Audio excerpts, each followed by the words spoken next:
binutawan ni Baguio City Mayor Benjamin Magalong matapos niyang pangalanan si Congressman Zaldico bilang kabilang umano sa sindikatong sangkot sa flood control corruption. Si Margot Gonzalez magbabalita.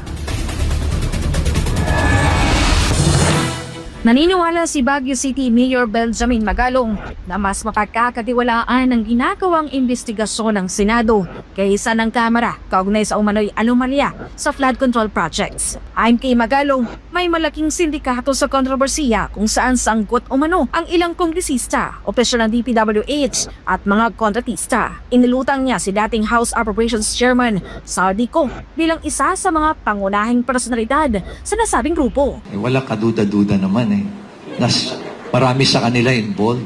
No? Walang kaduda-duda yan. Ito nga, hirap na hirap silang banggitin pa yung isa sa mga mastermind nila dyan, si Zaldico. Hirap na hirap pa silang banggitin.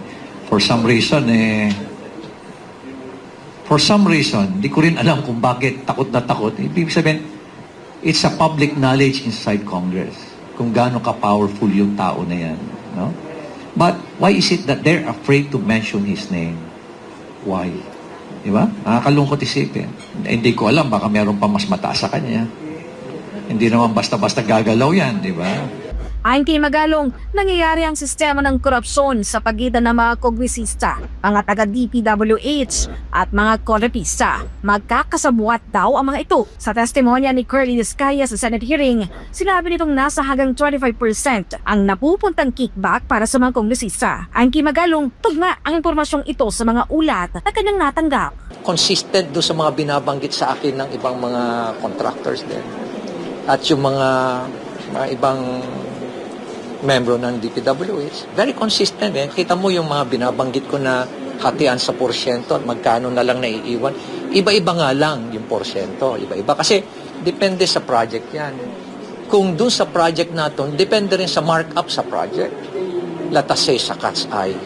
Ang laki-laki ng markup yan. Isipin mo, bawat piraso, 9,900. O 9,000, sabihin natin 9,000. Almost 10,000. Ilang milyon yung binili nila.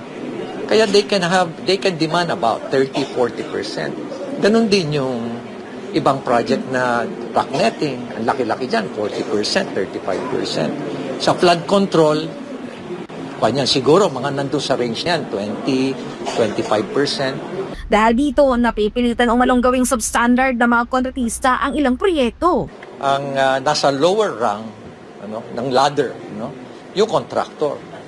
Kasi nga, yung contractor, hahabulin niya yung